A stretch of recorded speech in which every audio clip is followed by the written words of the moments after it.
नमस्कार। जुलाई महीने के राशिफल की बात करूंगा। जुलाई के महीने में ग्रहों का गोचर आकाश में कैसा रहने वाला है, इससे हमारा आपका जीवन कैसे प्रभावित होगा, इन 12 राशियों पर ग्रहों का कैसा प्रभाव जुलाई के महीने में पड़ेगा, इसी बात की बात करने के लिए मैं आपके समक्ष उपस्थित हूं।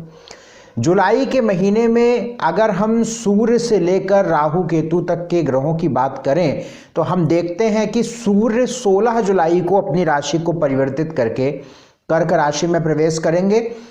मंगल 29 जुलाई को कन्या राशि में जाएंगे सिंह राशि से निकलकर। बुध 18 जुलाई को वक्री हो रहे हैं और बृहस्पति मिथुन राशि में गोचर करते हुए लगभग 9-10 जुलाई के आसपास उदय होंगे, क्योंकि अभी अस्त चल रहे हैं।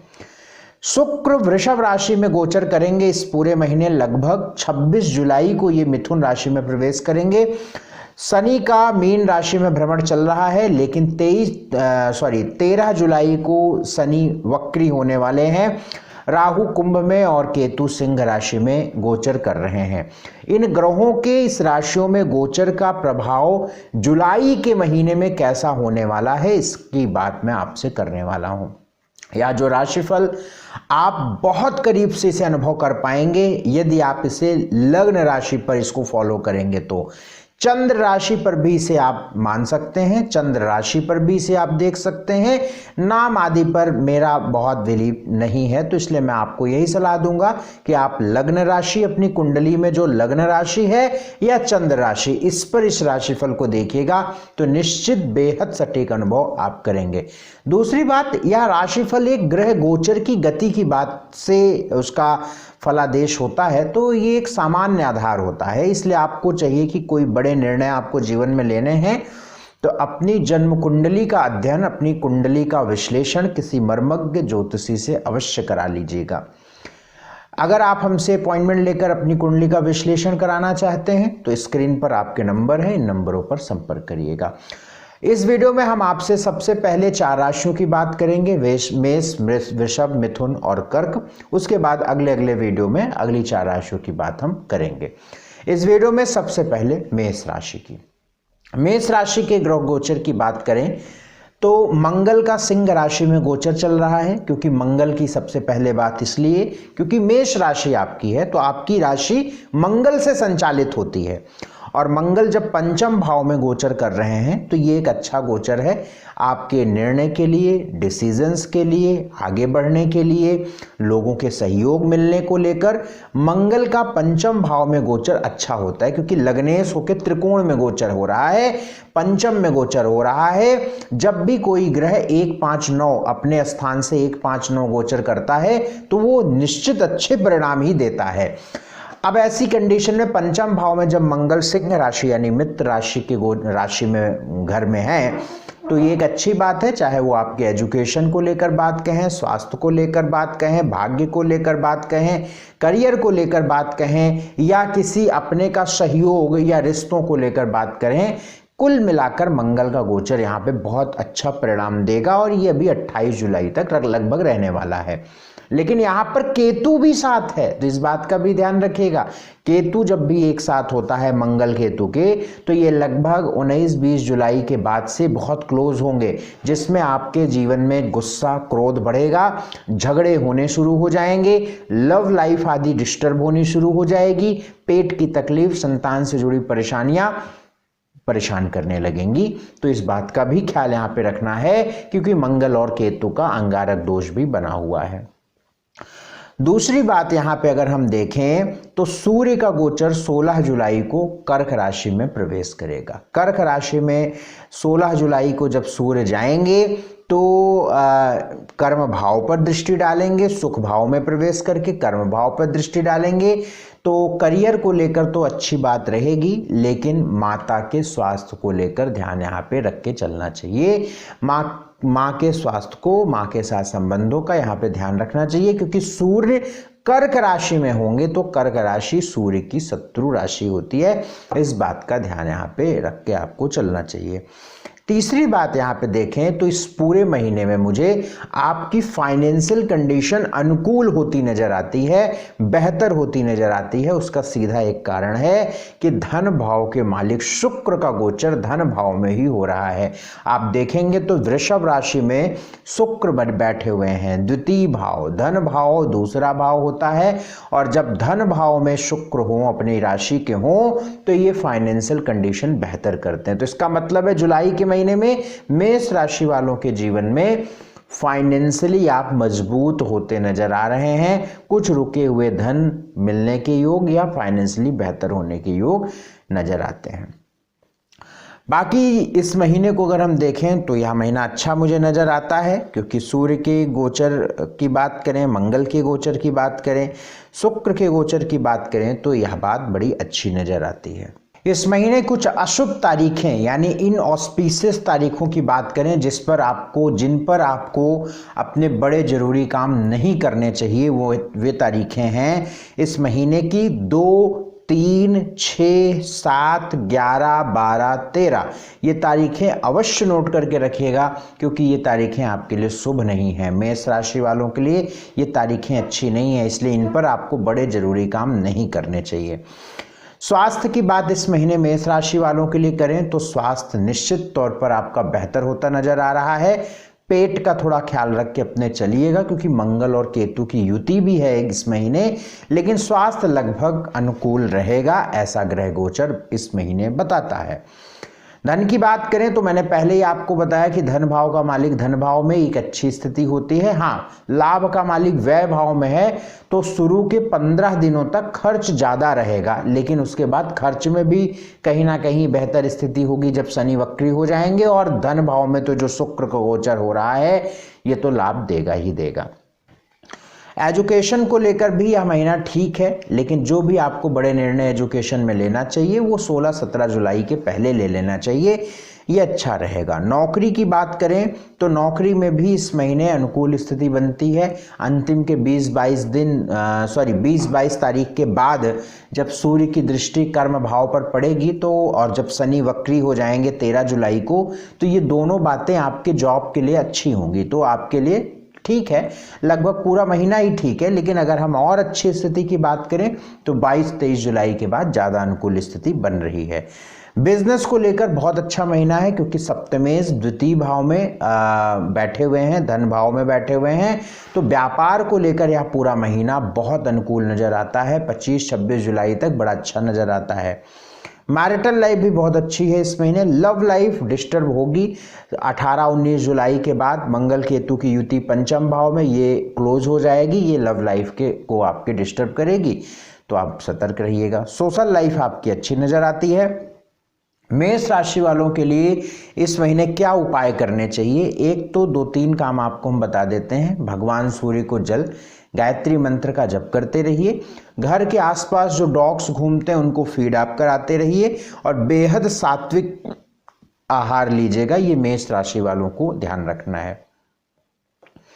अगली राशि वृषभ, टॉरस की बात करें, वृषभ राशि वालों के लिए जुलाई का महीना बहुत अच्छा होने वाला है। इसका कारण क्या है, आप अपने स्क्रीन पर भी देखेंगे तो शुक्र आपकी ही राशि में बैठे नजर आएंगे, यानी 2 नंबर जो लिखा है वो वृषभ राशि अपनी स्व राशि में शुक्र का गोचर होगा। या पूरा महीने लगभग 26-27 जुलाई तक शुक्र अपनी ही राशि में रहेंगे। तो आपकी राशि के मालिक जब आपकी ही राशि में हैं तो ये एक बहुत अच्छी बात होती है। इससे आपके डिसीजंस अच्छे होंगे, प्लानिंग अच्छी होगी, रुके काम पूरे हो जाते हैं, स्वास्थ्य बेहतर हो जाता है, मूड बड़ा अच्छा हो जाता है, आप एंजॉय करने लगते हैं, बहुत पॉजिटिव थॉट प्रोसेस के हो जाते हैं, आप रिश्ते सुधरने लगते हैं, आपके मन अच्छा होने लगता है। तो शुक्र का पूरे महीने आपकी ही राशि में गोचर एक अच्छा वक्त दिखाता है। पूरे महीने शुक्र की वजह से एक अनुकूल स्थिति वृषभ राशि वालों के लिए बनती नजर आ रही है। धन भाव में सूर्य और बृहस्पति बैठे हुए हैं। सूर्य का गोचर बदल जाएगा 16 जुलाई से, तो 3rd हाउस में जब सूर्य चले जाएंगे तो आपको थोड़े से एफर्ट्स अपने करियर में बढ़ाने पड़ेंगे, तब आपको सफलता मिलेगी। यहाँ अगर हम ग्रहों को देखें तो मंगल केतु चंद्रमा का गोचर शुरू हो रहा है आपके चतुर्थ भाव से, और मंगल केतु यहाँ पे आपकी माता के स्वास्थ्य के लिए अच्छा नहीं होता है। तो 18 जुलाई के बाद से जब मंगल और केतु की यहाँ पे जो डिग्री है वो क्लोज होती जाएगी, वो आपकी माँ के स्वास्थ्य के लिए अच्छा नहीं दिखाता है। तो 18-19 जुलाई के बाद बड़ा ध्यान रख के चलिएगा, घर में थोड़ा सा ध्यान रख के चलिएगा। मंगल केतु एक साथ है तो कोई आग लगना, शॉर्ट सर्किट होना, इस तरीके की कोई घटना ना घटे, इन सब पे थोड़ा सा ध्यान रखिएगा, सतर्क रहिएगा। बिजली के उपकरण या बिजली की चीज़ों में आप बहुत सावधानी रखिएगा, क्योंकि आप यहाँ पे दिक्कत हो सकती है। राहु की स्थिति भी पिता के घर में है, तो ये भी एक अच्छी बात नहीं होती है, और करियर में थोड़ी सी अस्थिरता दिखाता है। आप देखेंगे कि कुछ दिन 2-3 दिन ठीक रहेगा, फिर चीज़ें डाउन हो जाएंगी, फिर 2-3 दिन ठीक रहेगा, फिर यानी अगर आप बिजनेस व्यापार करते हैं तो बहुत फ्लैक्चुएशन आपके करियर में नज़र आता है इस ग्रह गोचर की वजह से, इस बात का ध्यान रखें। बाकी शनि 11वें घर में है, लाभ भाव के मालिक बृहस्पति हैं, धन भाव के मालिक जो है बुध हैं, इन दोनों की स्थिति ठीक है, तो पैसे आते रहेंगे, उसमें कोई इतनी बहुत समस्या की बात नहीं है। लेकिन मंगल केतु राहु की जो एक्सिस है आपके लिए वो बढ़िया मुझे नज़र नहीं आती है, तो थोड़ा सा आपको यहाँ पे सतर्कता रखनी चाहिए। वृषभ राशि वालों को 5, 6, 9, 10, 17 और 18 इस महीने की 5, 6, 9, 10, 17, 18 ये तारीखें अशुभ हैं, इनऑस्पिशियस हैं, अनुकूल नहीं है, इसलिए इन तारीखों पर आपको बड़े ज़रूरी काम करने से बचने चाहिए, नहीं तो आपको नुकसान होने की संभावना बढ़ जाती है। वृषभ राशि वालों के लिए स्वास्थ्य की बात करें, स्वास्थ्य आपका बिल्कुल अच्छा रहेगा इस महीने, स्वास्थ्य में कोई समस्या नहीं है, स्वास्थ्य बढ़िया रहेगा। धन की बात करें, वेल्थ, लाभ और धन दोनों का मालिक अनुकूल स्थिति में मुझे नजर आता है, इसलिए फाइनेंशियली भी आपका यह महीना अच्छा रहने वाला है। एजुकेशन को लेकर पंचमेश बुध 3rd हाउस में है, तीसरे भाव में बुध शत्रु राशि के हैं, तो इसे बहुत अच्छी परिस्थिति नहीं कह सकते, बहुत बुरा भी नहीं कह सकते, तो ज़्यादा मेहनत के बाद ही सफलता मिलेगी, यानी मेहनत करना आपको पड़ेगा। नौकरी में थोड़ी अस्थिरता, एक प्रॉब्लम थोड़ी दिखती है, पॉलिटिक्स राहु की वजह से दिखती है, दशम भाव में राहु हैं, इसका थोड़ा ध्यान रखिएगा। बिजनेस को लेकर भी थोड़ा अस्थिरता दिखती है, बिजनेस में भी आपको निर्णय सोच समझ के लेने चाहिए, क्योंकि मंगल केतु एक साथ है। बिजनेस को लेकर थोड़ा और अगर हम अनुकूल समय आपके लिए देखें तो शुरू के 15 दिन मुझे ठीक नज़र आते हैं, तो बिजनेस व्यापार के लिए इसमें आप करिएगा। मैरिटल लाइफ आपकी सामान्य रहने वाली है, मंगल सप्तमेश होकर केतु के साथ चतुर्थ भाव में है, और मंगल की दृष्टि चौथी सप्तम भाव पे पड़ रही है, तो ये थोड़े से मतभेद कराता है, ईगो की दिक्कत देता है, झगड़े कराता है, इसका थोड़ा ख्याल रख के चलिएगा। लव लाइफ आपकी ठीक रहने वाली है, सोशल लाइफ इस महीने अच्छी रहने वाली है। वृषभ राशि वालों के लिए अगर हम इस महीने के लिए उपाय देखें तो 2-3 काम आपको करके मुख्य रूप से चलना चाहिए। एक तो वृषभ राशि वालों को इस महीने इस बात का ध्यान रखना चाहिए कि बुध के उपाय अवश्य हों, यानी ओम बुम बुधाय नमः इस मंत्र का यदि आप 2-3 मिनट जप करके अपने काम को शुरू करें तो आपको लाभ मिलेगा। दूसरा काम, गौशाला में गायों को भोजन देते रहें हर हफ्ते में बुधवार को चले जाएं या शनिवार को चले जाएं, मंगलवार को चले जाएं, जाना शाम के समय है, गाय को भोजन, कभी गुड़ रोटी दे दिया, कभी पालक खिला दिया, कुछ ऐसा चीज़ें आप गाय को देते रहिए। गाय के लिए गौशाला में कुछ ना कुछ आप दान करते रहें, इससे राहु की जो परेशानी आपके कर्म भाव पर है, पिता को लेकर है, करियर में पॉलिटिक्स को लेकर है, उसमें कहीं ना कहीं कमी आ जाएगी। तो उपाय अवश्य करके चलना है, सात्विक आहार लेके चलना है, तो ये वृषभ राशि वालों के लिए ध्यान रखना है।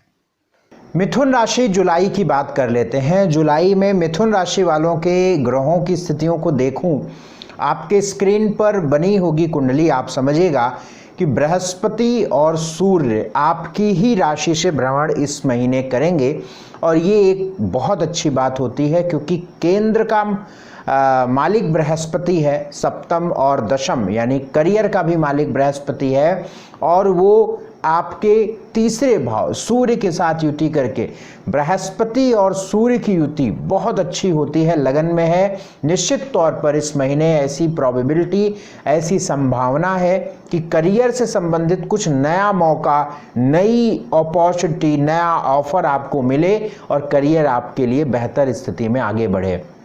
मिथुन राशि वालों के लिए करियर को लेकर एक अच्छी दिशा, एक अच्छी स्थिति ये ग्रह गोचर दे रहा है।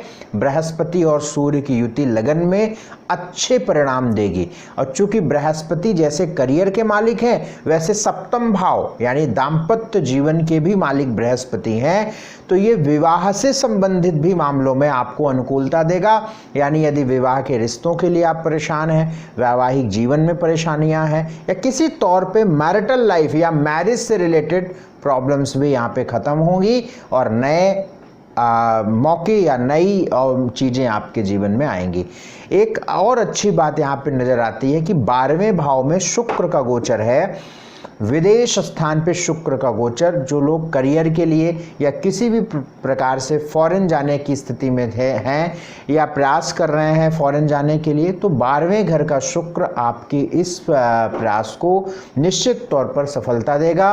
12वें का शुक्र इस महीने आपके विदेश से संबंधित मामलों में भी अनुकूलता देगा। तो कुल मिलाकर अगर हम मिथुन राशि वालों के जुलाई महीने को देखें तो कई मामलों में मुझे अच्छा नज़र आता है। इस महीने 9, 10, 13, 14, 20 और 21 इन तारीखों को अवश्य याद रखिएगा। ये तारीखें आपके लिए बिल्कुल सही नहीं है, अनुकूल नहीं है।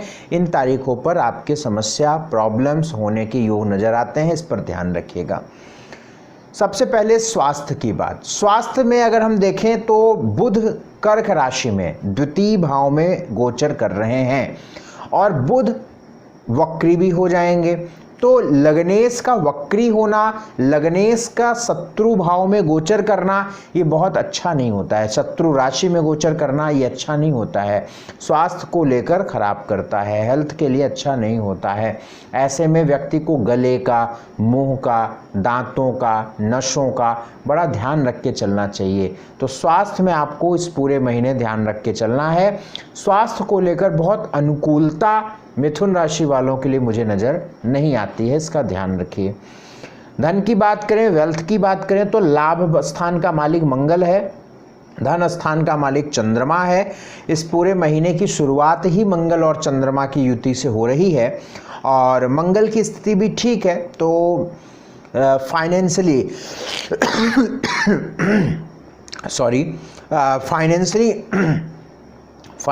स्थिति, वेल्थ को लेकर स्थिति अच्छी नज़र आती है, बढ़िया नज़र आती है। एजुकेशन को देखें, पढ़ाई लिखाई को देखें तो आपके एजुकेशन का मालिक शुक्र है 12वें घर में। यदि आप पढ़ाई से संबंधित विदेश जाना चाहते हैं, जन्म स्थान से दूर जाना चाहते हैं, कहीं कॉलेज आपको मिल गया है, शिफ्ट हो रहे हैं, कहीं अलग जगह एडमिशन ले रहे हैं, यकीन मानिए ये निर्णय बहुत अच्छा रहेगा। पूरा महीना इस निर्णय के लिए अनुकूल है, पढ़ाई के लिए अनुकूल है। एजुकेशन मिथुन राशि वालों के लिए बहुत अच्छी हो रही है। आप दूर जाके आप पढ़ सकते हैं, विदेश जा सकते हैं, एजुकेशन अच्छी रहेगी, कॉलेज मिल जाएगा, एडमिशन हो जाएगा। क्यों? क्योंकि बड़ा सीधा संबंध है, पंचमेश 12वें घर में स्वराशि के बैठे हुए हैं, तो बहुत अच्छी बात है यहाँ पे। बिजनेस को लेकर, जॉब को लेकर अगर हम स्थिति देखें, शुरू में ही हमने बताया अच्छा रहेगा। बिजनेस को लेकर भी देखें तो यह पूरा महीना अच्छा है। मैरिटल लाइफ के लिए भी मैंने आपको बताया अच्छा रहेगा, बृहस्पति की दृष्टि सप्तम है। लव लाइफ बहुत अच्छा महीना है। मिथुन राशि वालों के लिए अगर हम बुध को छोड़ दें, बुध पीड़ित है, कर्क का बुध अच्छा नहीं होता है, बाकी अन्य चीज़ें, अन्य ग्रह गोचर सकारात्मक है। सोशल लाइफ भी अच्छी है। इस महीने को बेहतर करने के लिए बुध का उपाय करिए, ओम बूम बुधाय नमः, इस मंत्र का जाप आप 108 बार कर लिया करिए, इससे आपको लाभ मिलेगा। अगली राशि कर्क। कर्क राशि की बात करें, जुलाई महीने की बात करें तो आपके स्क्रीन पर कर्क राशि वालों के लिए कुंडली बनेगी, आप देखिएगा। कर्क राशि वालों के लिए अगर हम देखें, जुलाई का महीना बहुत अच्छा रहने वाला है। क्यों? क्योंकि 28 जुलाई तक आपके मंगल की अनुकूल स्थिति नजर आती है। मंगल एक अहम ग्रह कर्क राशि वालों के लिए होते हैं। पंचम भाव और केंद्र भाव दसम भाव के मालिक होते हैं। ये एजुकेशन के लिए, करियर के लिए, पढ़ाई लिखाई के लिए, प्रतिष्ठा के लिए, प्रमोशन के लिए, मान सम्मान के लिए बहुत अच्छा होता है। और मंगल द्वितीय भाव में सिंह राशि में बैठे हैं और यहाँ से मंगल की चौथी दृष्टि पंचम भाव अपनी ही राशि को दृष्टि डाल रहे हैं। लेकिन इसमें एक बात और समझना है, क्योंकि केतु भी मंगल के साथ हैं और लगभग 18-19 जुलाई के बाद केतु और मंगल बहुत करीब हो जाएंगे। कैसे? डिग्री से, यानी केतु की डिग्री के करीब मंगल पहुंच जाएंगे। तो ये स्थिति और खराब हो सकती है, मतलब ये स्थिति खराब प्रभाव दे सकती है। और ये कहाँ प्रभाव देगी? क्योंकि द्वितीय भाव में ये युति है, दूसरे घर में ये युति है, तो फैमिली में, परिवार में कुछ झगड़े हो सकते हैं, बड़ा झगड़ा हो सकता है, बड़ा परेशानी, झगड़े हो सकते हैं, मनमुटाव हो सकता है। इसका ध्यान रखें, क्योंकि द्वितीय भाव कुटुंब का है। तो कर्क राशि वालों को 18 जुलाई से लेकर 29-28 जुलाई तक परिवार में झगड़े, झंझट, मनमुटाव, विवाद या किसी प्रकार से, किसी तरीके से विवाद होने का योग हो जाता है। ऐसे में व्यक्ति को भाषा, वाणी का बहुत ध्यान रखना चाहिए। ऐसे में व्यक्ति को जितना हो सके बचना चाहिए इन परिस्थितियों से, क्योंकि योग बने हुए हैं। जब योग बने हुए हैं तो व्यक्ति और उलझेगा उसमें, तो उलझता चला जाएगा। तो द्वितीय भाव में मंगल केतु ये नुकसान देगा। दूसरा नुकसान कहां देगा? धन का लेन देन, धन का निवेश बहुत सोच समझ कर करें। 28 से 29 जुलाई में तक कर्ज देने और लेने दोनों से बचें, अन्यथा नुकसान होगा। कहीं बड़ा इन्वेस्टमेंट करने से बचें, अन्यथा नुकसान होगा, क्योंकि द्वितीय भाव में ये चीज़ें बनी। अपने मुंह का, दांतों का, गले का बहुत ध्यान रखें, क्योंकि द्वितीय भाव में ये कंडीशन है। तो आप इसका बड़ा ध्यान रख के चलें, अन्यथा नुकसान होगा। 16 जुलाई के बाद एक अच्छी स्थिति बन रही है कि सूर्य जो है वो अभी तक 12वें घर में, जो पिछले 1 महीनों में आपने देखा होगा कि चाहे वो घूमने पर या किसी तौर पर आपका खर्च हुआ होगा, 16 जुलाई से पहले 1 महीने आप समझिए, अभी 15 दिन और शेष है। यानी अगर हम जुलाई महीने में 15 दिनों की और बात करें तो खर्च भयंकर हो रहा होगा। आप बिल्कुल सहमत होंगे। अगर आपकी कर्क लगन है तो निश्चित सहमत होंगे कि खर्च। अब बड़ा इसका सिंपल सा लॉजिक है, धनेश 12वें भाव में, व्यय भाव में, धन का मालिक व्यय भाव में, इसका मतलब है खर्च होगा ही होगा इस समय पर। तो खर्च आपके बड़े होंगे, चाहे वो अच्छी जगहों पर या ना चाहते हुए भी ऐसी जगहों पर खर्च हो गया होगा। तो खर्च के योग है, 16 जुलाई तक और रहेगा। 16 जुलाई के बाद खर्च कुछ कम होता जाएगा, लेकिन 18 से 29 जुलाई में लेन देन, पैसे देने लेने, कर्ज देने लेने से आपको बहुत बचना है, अन्यथा नुकसान होगा। तो इस बात का ध्यान आप रखें। एक बात और, यहाँ पे लाभ स्थान में शुक्र का गोचर है, ये आपके लिए अच्छा है। आप लग्जरी, आरामदायक चीज़ों में, घर, भूमि, जमीन, प्रॉपर्टी से संबंधित चीज़ों में इन्वेस्टमेंट करेंगे, लेकिन ये सारी चीज़ें 15 जुलाई से पहले ही ज़्यादा अच्छे योग हैं। तो उसमें तो शुक्र की स्थिति ठीक है। 15 दिनों तक, यानी अगर हम जुलाई के महीनों में देखें तो शुरू के 15 दिन तक आपकी फाइनेंशियली जो कंडीशन है वो अनुकूल नज़र आती है, तो कहीं चिंता की बात नहीं है। कर्क राशि वालों के लिए इस महीने 2, 3, 9, 10, 13, 14, 23 और 24 ये तारीखें अशुभ हैं। इन तारीखों पर बड़े जरूरी काम मत करिएगा, अन्यथा नुकसान हो जाएगा। स्वास्थ्य की बात करें तो स्वास्थ्य इस महीने लगभग ठीक रहेगा। मुंह का, गले का, दांतों का थोड़ा ध्यान रख के चलना है, लगभग ठीक है। धन की बात करें तो लाभ का मालिक शुक्र है लाभ भाव में, धन का मालिक सूर्य व्यय भाव में। तो पैसे आते रहेंगे लेकिन व्यय होगा, खर्च होगा, क्योंकि 12वें में कौन बैठा हुआ है? 12वें घर में आपके सूर्य बैठे हुए हैं, तो इसका ध्यान रखना है। तो खर्च रहेगा, पैसे आते रहेंगे। एजुकेशन की बात करें तो मंगल एजुकेशन का मालिक है और अपनी दृष्टि डाल रहा है उसी पर। पढ़ाई लिखाई, स्टडी अच्छी रहेगी। नौकरी में अच्छे हालात रहेंगे, मेहनत करें आप। 18 से 22 जुलाई, 18 से 29 जुलाई तक कुछ पॉलिटिक्स या करियर में कुछ स्ट्रेस देखने को मिल सकता है। बिजनेस को लेकर भी पूरा महीना बहुत अनुकूल है, बशर्ते शुरू के 15 दिन में ज़्यादा ध्यान रखें। मैरिटल लाइफ भी ठीक दिन नज़र आती है, ठीक अच्छी नज़र आती है। लव लाइफ आपकी ठीक है, सोशल लाइफ भी ठीक है। इस महीने को बेहतर करने के लिए जो उपाय आपको करना है, एक तो भगवान शिव की उपासना आप करते रहेंगे। दूसरा गौशाला में आप भोजन देते रहेंगे, और तीसरा प्रतिदिन ओम हन हनुमते नमः इस मंत्र का जप करते रहेंगे। तो ये 3 उपाय यदि आप करते रहेंगे तो निश्चित तौर पर कर्क राशि वालों का समय जुलाई के महीने में बड़ा अच्छा रहेगा। तो इस वीडियो में हमने आपसे शुरू की 4 राशियां मेष, वृषभ, मिथुन, कर्क की बात करी। मेरा आपसे निवेदन, इस वीडियो को शेयर अवश्य कर दिया करिए, लाइक किए बिना मत जाइएगा, कमेंट करके बताइएगा वीडियो कैसा लगा। अपॉइंटमेंट लेना है तो आपकी स्क्रीन पर नंबर चल रहा है, नंबरों पर आप संपर्क करिएगा। बहुत शुक्रिया, बहुत धन्यवाद, नमस्कार।